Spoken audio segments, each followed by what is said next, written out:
Introduce myself, Jeff Wilson, and I was born in Charleston, West Virginia. My family moved around so much, lived in Connecticut, Kentucky, Florida, Pennsylvania, West Virginia. Went to 12 schools by the time my brother and I finished high school. Consequently, we went down to Duke. I was real happy to stay at Duke, and I stayed there from 1964 to 1979, except for 2 years in the Navy. That included undergraduate time, med school, internship, residency, fellowship, and so on. And so it certainly was home until we came here. And here we've been here 41 years, just sold the one house we've been in all that time to move here. But I'm totally Duke bred then in my education. Finishing right now my 6th year on the Board of Trustees, and sort of that over hybrid right now between a trustee and a resident. We became residents in November. Sandra and I have been married 51 years, have 2 daughters, and 3 grandkids. I've published 2 books and written several articles and so on, and been very interested in vitamin D, particularly since about 2003. Until 2003, I'd only diagnosed a vitamin D deficiency in 1 patient. That was one of Earl Guthrow's patients, a lady who had osteomalacia. Osteomalacia is a metabolic bone disease that, because there's no vitamin D, they don't calcify a thing called the osteoid. And it's like having little tiny fractures all over her body. Bone skin lit up like, if you can imagine having that all over your body. She was in terrible pain. And that's the adult form of osteomalacia. Kids' form of vitamin D deficiency is rickets. They'd never seen that. Then in 2003, there was this interesting article. The Mayo Clinic Proceedings sent out free copies of their journal to physicians. I always got that. And this unusual name of Plotnikov and Quigley. It just sounds like a wall group. But they had written this article in the December 2003 Mayo Clinic Proceedings called Hypovitaminosis and Diffuse Musculoskeletal Disease. And anybody in rheumatology and most primary care doctors, when you have patients with diffuse musculoskeletal disease, you start thinking of things like fibromyalgia, where you have really no tests that were abnormal in those cases. Here was a test that might relate to our patients. Couldn't wait to get back and start testing that on all my patients. And eventually, the criteria to have a test for vitamin D, the 25-hydroxy vitamin D test, was the presence of a pulse. The patient head was alive. I wanted to see that vitamin D because you never could predict it. And in 2006 and 2007, Michael Holick put out the 2 best review articles on vitamin D, and this really is when it took hold. This is when it became a panacea. All the studies that were done, most of them were epidemiologic studies, but it looked like it was good for, you name it, it was good for hypertension, it was good for cardiovascular disease, all kinds of cancers were better on it. You had less falls among older folks, and just everything in addition to the osteoporosis and osteoarthritis benefits. So it was handy and wonderful to lecture on at that time. I will say that my first job that I had after Sandra and I got married, June 20th, 1969, was for an epidemiologist at Duke. Dr. Hayden, who was from Switzerland, and he went to med school during World War II. And at that time, they would say, there's a great case, you've got to see this unusual case you've got to see in the hospital. It's called a myocardial infarction, heart attack. Switzerland, World War II, they were walking, food ration, and a heart attack was so rare. And interesting how things have changed over time. Also found out during that time that Sandra was taking a master's course for library science at UNC. You could always tell the married medical students because we came with a brown bag packed with goodies from home and white packed. And so after about 3 or 4 weeks, I asked Sandra, she was packing her own lunch and mine. I said, aren't you getting tired of bologna? I'd had bologna sandwich every day for 4 weeks. She said, oh, no. I don't know why. But I went ahead and checked her lunch bag. She had these beautiful ham sandwiches. I said, the reason you're not tired of bologna is that this is ham, this is bologna. And that's when I learned the old proverb, she took me for better or worse, but not for lunch. When you take a look at the term vitamins, it's made up of 2 things, vital amines.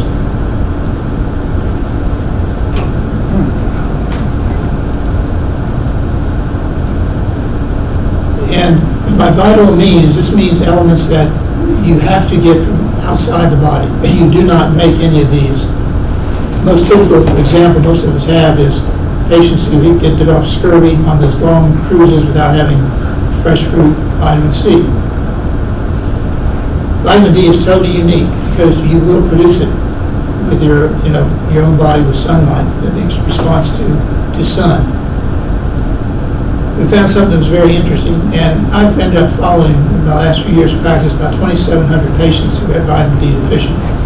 One of the groups that was most interesting was I had a lot of these men coming in who were retired, and they were in the 70s, 75, playing golf 3 or 4 times a week through the summer. They had never used sunscreen. They were never going to use sunscreen, didn't believe in it, and they looked like lobsters, red like lobsters, and they were all vitamin D deficient. They couldn't have gotten more sun on them if they'd been in a nudist golf colony. So that group impressed me that you just can't tell. I think one of the main reasons we end up being deficient in vitamin D as time goes by is our skin just stops responding to the vitamin D and responding to the sun and producing vitamin D. The sun still can cause the skin cancers, those problems, but it's just not producing vitamin D. I think it's the most common cause. Now in our black patients, the African American patients, because of the melanin, it's a natural sunscreen, and they're all tremendously low numbers of vitamin D in those patients. I wrote a little letter to the editor because as this thing started off with the blacks being 13.4% of our population, they were having like 25% of the cases that were detected of the COVID positive test were in blacks, 39% of the fatalities. And then all of a sudden, they took a look in some of the foreign countries, and their experience found vitamin D deficiency in almost all the patients.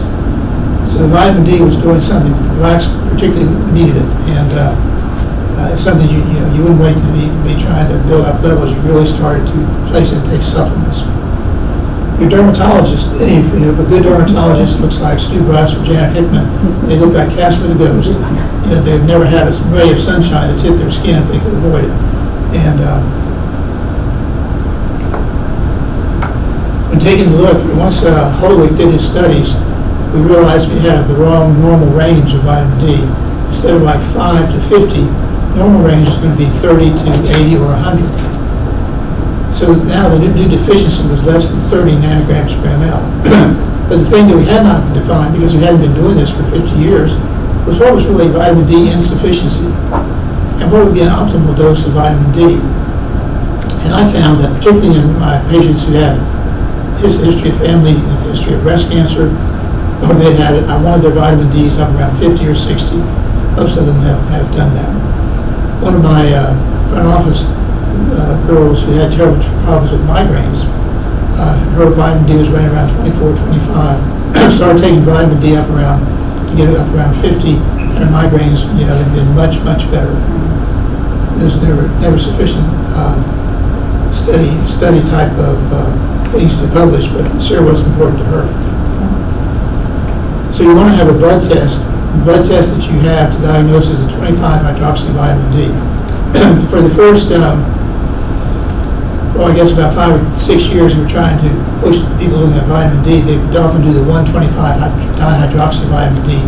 That test has almost no usefulness, particularly for determining your body's supply of vitamin D. So we really want the 25-hydroxy vitamin D test.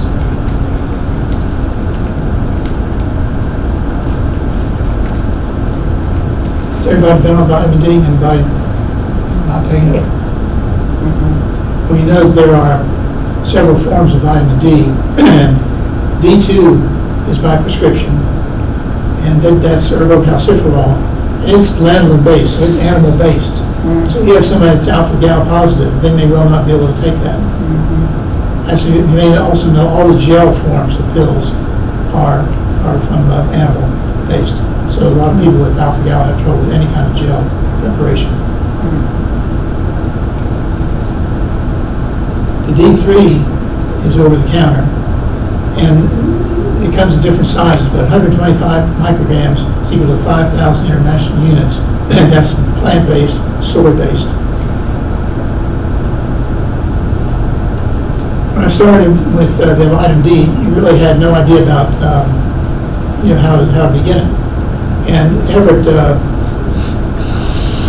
Phyllis Everett, working in oncology here in town, is very smart about vitamin D. She and I both got sort of tuned in at the same time, and we called back and forth.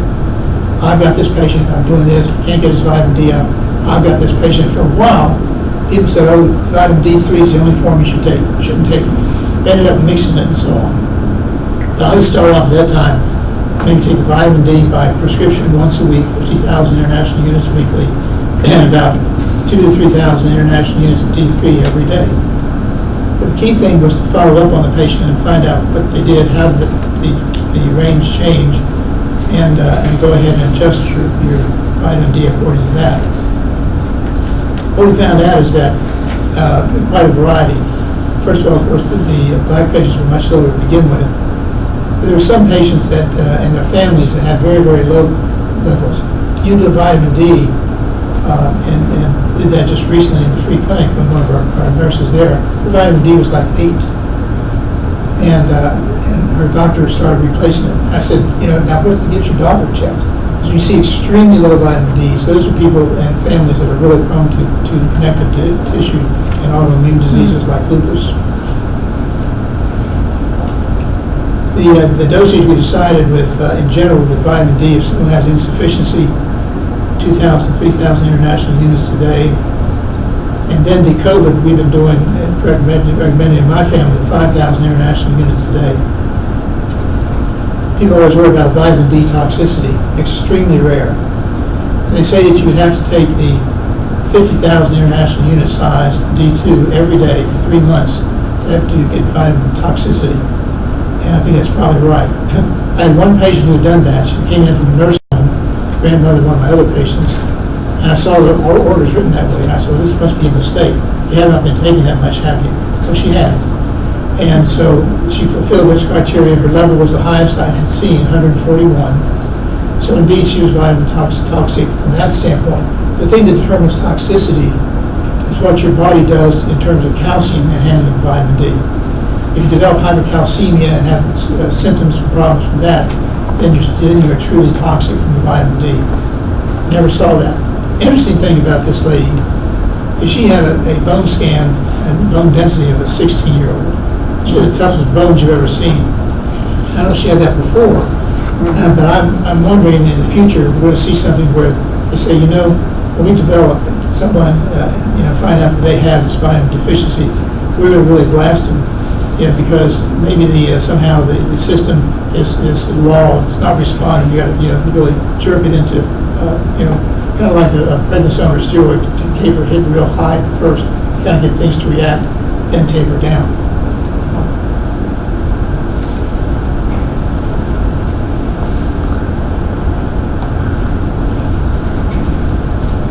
The pharmacogenetics is very important. And so you find the different families that they all have to have maybe various regimens. You just don't know till you repeat the studies. And the repeat studies are also helpful as far as kind of an indicator in your general health. And we had one of my patients who had Sjogren's syndrome, and we checked her vitamin D each year, which I recommend. And 1 year she was like 38, 1 year 42, and next year was 8. So it wasn't the world.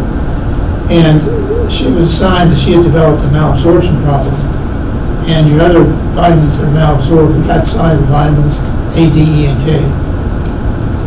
And there's a sign that she had been told that she had irritable bowel for years and years. Probably she was going in and out of episodes of celiac disease. So she was found to have celiac disease, gluten enteropathy. And that was tipped off by the vitamin D.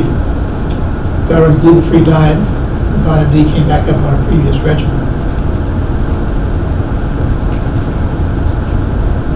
One of the most important concepts that's hard to understand, but I think ends up being the most important in terms of what this is doing with COVID-19 is immunomodulation.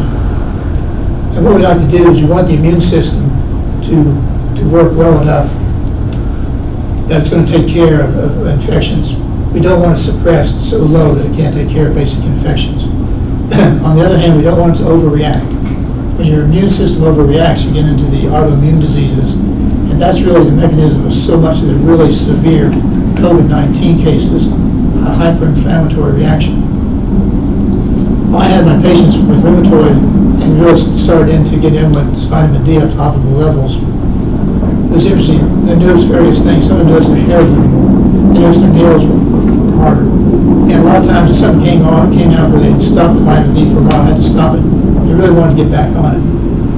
And one of the problems we had with some of the physicians was, the patients show up, they say, well, your vitamin D is normal now, stop your vitamin D. Kind of like saying, your blood pressure is normal now, stop your blood pressure medicines. Don't do that. It's such an innocuous medicine that can be so important. The severe COVID-19 had a wonderful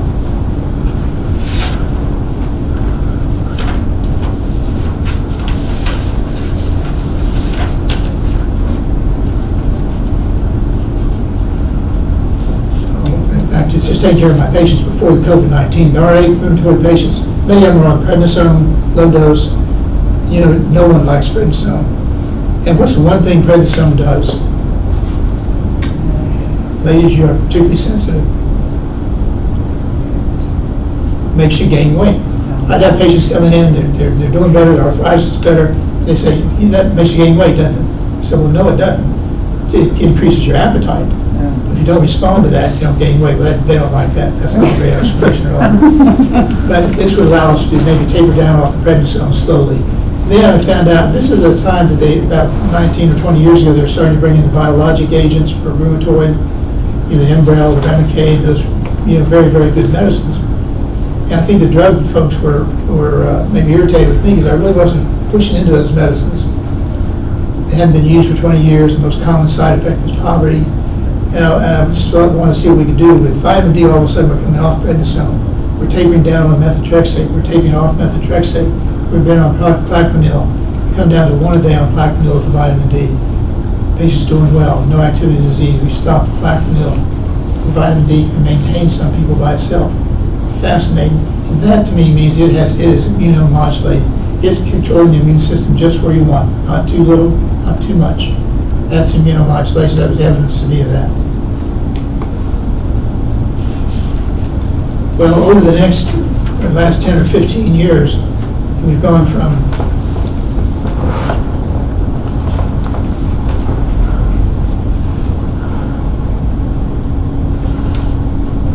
come back. No signal. Okay, on the computer. No signal.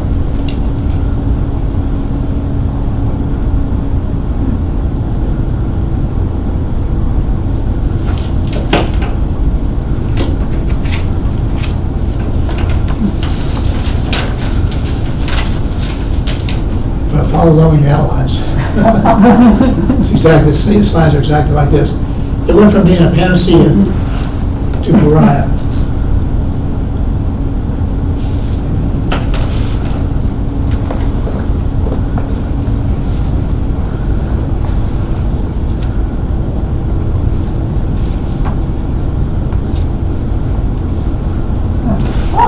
Ooh, Yay. that's a surprise.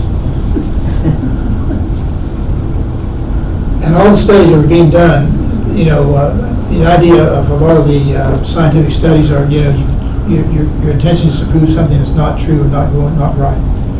And the standard, gold standard, randomized controlled trials, right? And those weren't being done with real epidemiologic evidence, which I like very much. And it was notable they never had done a randomized controlled trial for smoking and cancer, lung cancer. Interesting. But at the end of this, after 10 or 15 years, really the academics were saying, okay, now we've shown it really doesn't help anything except osteoporosis, osteomalacia, and rickets. And COVID-19 hasn't changed things. Talk about, change. I used to really hate social media, and stuff like that, and the young people getting on. And friends of mine who teach at the university, I know to all of them, that about 5 or 6 years ago, when they come in the classroom, the kids would all be totally silent. We're not interacting. They're just on their iPhones. Before that, the iPhones, they come in, they couldn't get the kids to quiet down so much, interacting and so on. So I thought, geez, I'd rather have that. But the COVID-19, it says, there's obviously a place, isn't it, for this type of social media communication. Probably, in looking at the history of things, there's probably an antimicrobial effect directly of vitamin D. It may, to have something as an antimicrobial effect or antiviral effect with COVID-19. And over the years, before we had any TB treatments, they had in the TB sanatoriums, the main thing they were getting was fresh air, exercise, and sun exposure. They did an experiment having a sanatorium in Mammoth Cave, no sun, didn't last long, not very successful, no vitamin D. So the severe cases now we know are in older folks, which they define as greater than 65, and that's pretty generous, I'm sure, and comorbid conditions. And all the rheumatologic inflammatory conditions, rheumatoid arthritis, lupus, and so on, are part of the comorbid conditions. They're going to talk about hyperinflammatory response. And hyperinflammatory response is where cytokine storm, all the elements of inflammation sort of, get going at once. And it was defined once very early on by 1815 or so on as horror autotoxicus. Good term. A guy named Paul Ehrlich had that term. Horror autotoxicus. Your body's immune system was eating itself up. And part of it would be by making changes in the hematologic system, things called histiocytosis. They'd be chewing up the red cells. Quite a bad system. We had a patient case where the 41-year-old was admitted June 25th, and came in with nausea, vomiting, diarrhea, and fever and chills. Thought he got some bad chicken the night before, and went ahead and admitted him. His lab showed pancytopenia. That is, every element of the blood, red cells, white cells, platelets were all too low. So he was bleeding. He was, real setup for high infections. Put him in, lots of antibiotics to cover things. Infectious disease saw him, kidney folks, renal folks saw him. But over the next few days, he just went into multi-system failure and ended up having to be dialyzed, on the respirator, and died on July 3rd. And certainly, you say very typical for a COVID-19 type severe case. Except this was 1990. So there have been a certain number of these severe type cases just like this now from other viruses like regular flu, a few people, much fewer than we see with COVID-19. But we were seeing these unusual things at that time. Joe Calicott actually did the autopsy on my patient and diagnosed the viral-induced histiocytosis. We mentioned the low vitamin D levels in our black patients, but also all the ones who are having such severe reactions with the COVID-19 found to have low vitamin D. Don't know anyone who's resisted, having taking the vitamin D. Anybody have any trouble tolerating any forms? One of the ladies working down at Free Clinic said she had some constipation or problems like that, but I think you can almost always work around it. Probably one of the most interesting articles recently for all of us is the genetics behind COVID-19. And you're familiar with the genome-wide association studies, GWAS, where they take, Francis Collins, head of the NIH, figured out the human genome.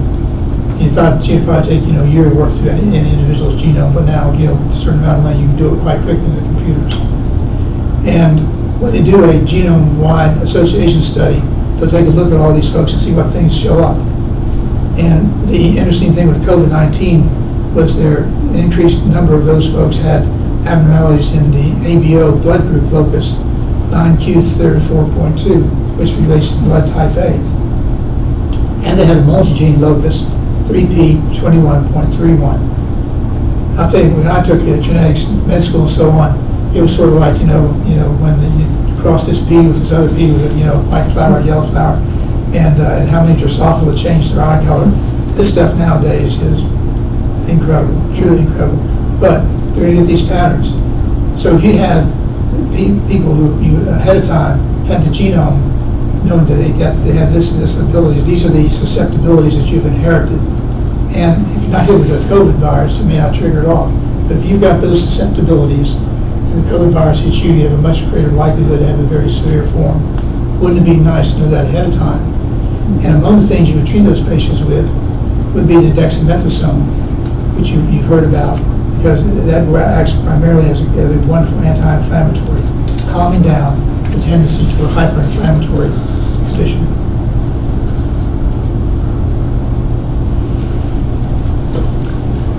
I think, and I always say, you can't change the genetics. Well, you can now, to some degree. We're talking about CRISPR, SNPs, and things like that, where you go in and take out different parts, put in different genes, and so on. So more and more is coming along, but that's a little tougher than most of us are going to be experiencing. What I think is going to happen is maybe my great-grandchildren, it's not the grandchildren, and who knows, great-great-grandchildren. But I think when the infant is born, they're going to do the genome. You're going to know that this genome always has entire genetic makeup, and therefore you'll have certain patterns that are identified at birth. And you're going to say, this person has its patterns 3, 4, 5, and 7. They're the ones that need to make sure they never get Shigella dysentery, or they don't get COVID, or they don't get influenza, or they don't get measles. They need these vaccines to help take them through life. Also, at the time they're born, don't you think that they're going to take some stem cells from the umbilical stem cells? Sounds like our heating unit. But then it also tells you the very different triggers to avoid. It tells you the infections to avoid. And now we're looking at things called environmental triggers. These are really interesting. And for several years, it's sort of been the feeling that things like silicone implants didn't cause any kind of autoimmune disease. Clay, sun, so on, but probably do in certain susceptible individuals. And I had 3 patients, lupus patients in the 1980s, who were very unusual in that 2 were male, 1 were female, all were white, and all died. And they all had experience with Agent Orange in Vietnam. One is a nurse, the other is on the ground. And since then, Agent Orange has been felt to be an agent, that predisposes people to lymphoma. And likewise, the silicone implants, back about 2005, they took them off the market because they were associated with the development of autoimmune diseases, lupus, and so on, disabling people. Marcia Angel, who was associate editor of the New England Journal of Medicine at that time, wrote a book called Science on Trial, and went to all the great medical centers, and everybody kind of looked at it and said, no evidence, it doesn't do it. But they continued to have great awards to people that were claiming to have these problems. And I think we were wrong. I think science was wrong. I think there are certain people that have a susceptibility that, inert things like silicone can do it. The thing that changed my mind was an article on a condition called podoconiosis. And a group in Ethiopia, a tribe in Ethiopia with similar genetic background, were developing things that look like elephantiasis. If you remember, look at old National Geographics of the people with these great big swollen legs from a parasitic infection, a thing called Rickeria bancrofti. Well, these people are getting the same things, the same mimic, this tremendous swelling, looking like a parasitic disease. It was from walking on clay and absorbing minerals through their feet, walking barefoot, that triggered off this type of reaction. So that was fascinating. So I think we need to look back at these different things. Silicone implants, clay, soil. And I think when people talk about, I moved into a sick house, I've been sick ever since I moved into that house, there's probably something to that. I may be ignorant about it, but probably there's something to it. So what do? Well, you try to avoid those triggers when you identify them. And from one of the good examples is people who have G6PD deficiency. It's inherited often more in blacks and people with Mediterranean background. But they get medicines that, if they have that deficiency, it causes them hemolytic anemia and bad reactions. So you avoid certain medicines, you avoid certain exposures. And then finally, you also use vaccines. I think that we're going to be very interesting in the next few months to see the acceptance of vaccines or not. And I'm going to open this up for questions and see what kind of questions you have. Do you think that for the black people that the color of their skin is a big factor or the reason they have the deficiency? Absolutely. It's a natural sunscreen, the melanin. And anybody has a darker complexion, India, so on, and may have the same thing. So it sounds like to me that they all need to have the testing when they go in for a workup. They do, absolutely. And I think the kids do too. I just really wonder, imagine if you say, pick up this vitamin D deficiency and this child who's in a family that has all kinds of lupus, autoimmune diseases, doesn't have it. Wouldn't that be wonderful? But they don't do the testing in a regular CBC. You have to do the ask for it special. Yeah, you have to ask for it. Yeah, trying to get people to do that. It's hard to get them to do the alpha-gal test, which is another one I'd like to have done and looked at. It's sort of autoimmunity and so on. And if you know people with alpha-gal disease, it's in families, and maybe the wife's got it. She says, this is crazy. My husband's always out there. He's getting 1 million ticks a year. He never gets. Why me? Something about that inherited susceptibility. And then we find out, it's called the other day by two of my friends live out in East North Carolina. They're concerned about their son-in-law. So he's about 48, 49. And he's having spells. Well, when people have spells, it's sort of what in the world. But first of all, he had his cardiac evaluation. Did he have any arrhythmias? An irregular spell he was passing out because of irregular heart activity. No, that was normal.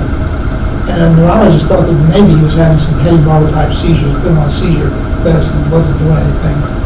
I only knew one thing about Cliff, that is, he's a hunter. So I told my friend's daughter, I said, take him to his primary care doctor. I said, tell him to check alpha-gal, and this is in North Carolina, and tell him to check an ANA. And when she went there, the primary doctor, like so many doctors that had to be initially sort of educated, oh, it's not that, I'm going to waste your money, I'm not going to waste your money on that. I said, and this lady is forceful enough, she said, do the test. They were both positive. Interesting. So then what happens, Cliff or anybody else in the family will yell, my sister's got alpha-gal and she's got an autoimmune disease, ANA. So the thing we've been saying for years, I can't tell you how many times in rheumatology you get a consultation for a patient with abnormal ANA, is it lupus? And you say, no, they're all real sensitive tests, unless they fulfill all the criteria, probably means nothing.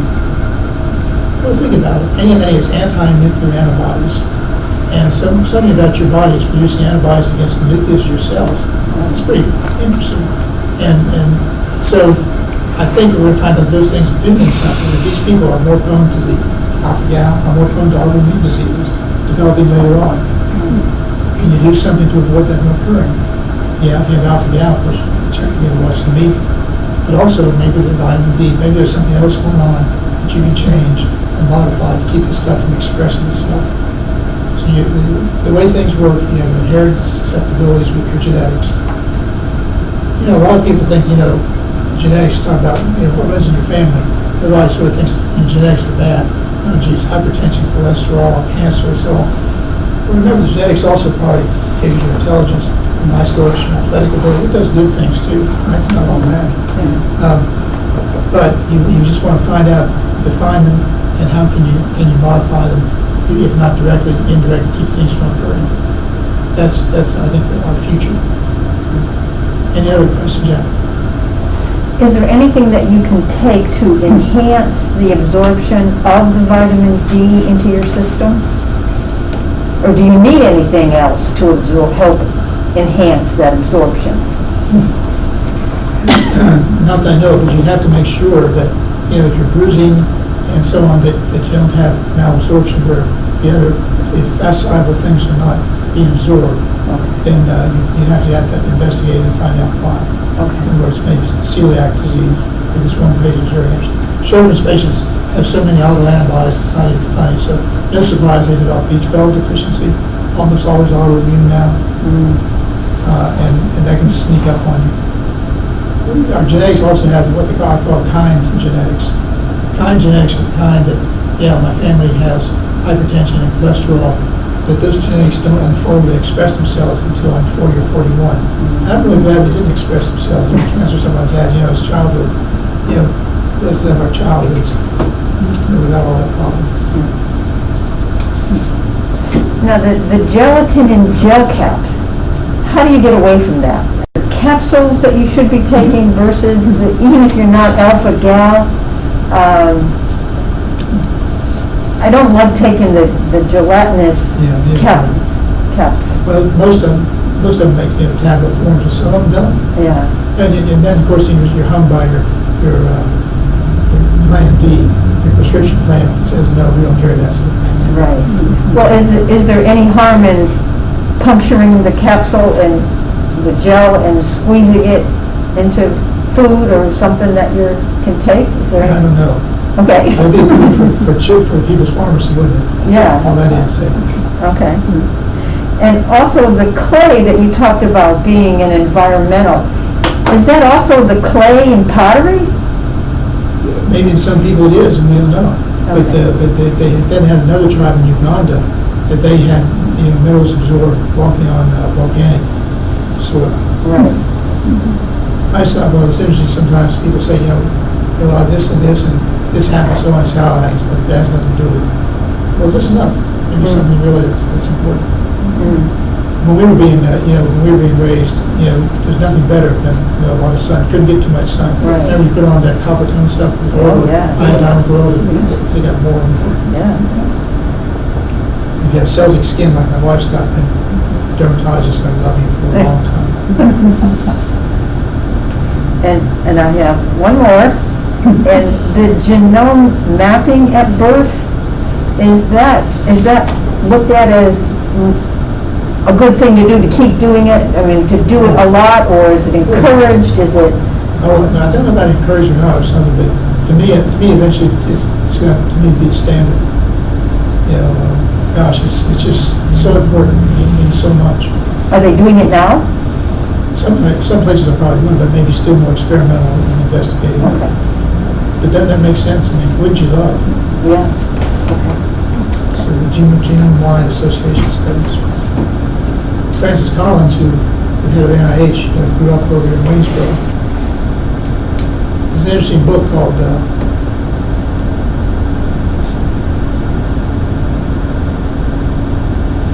talks about his education, and his parents were agnostics. And at one point he wanted to go to the Episcopalian Church just for the music program. So that's okay, go, but don't listen to any of the scripture or so on. Don't listen to all that stuff. And but he did. When he went to undergraduate school for biochemistry, he wanted to be a scientist and a researcher. And I think he was at UNC, and he was pretty much saying agnostic. But he's getting further and further into science. It's kind of like Schweitzer made the observation that if we studied more things seem to get more complex. Instead of getting simpler with more study, they seem to get more mysterious. And after a while, he decided that this couldn't all be by mistake. There had to be some sort of more divine interference to make this great engineering product of the human body and so on. And then he got his MD degree, and his say went up, and it was a fellow that really finished the research and completed the genome project. And he's been at the end of the NIH. It's been interesting to see him chit-chatting on things that have been going on with the COVID process in our country over the last few months. Any other thoughts or questions? Take your vitamin D. It's one of the things there's no question about. So I take vitamin D, yes. Very good.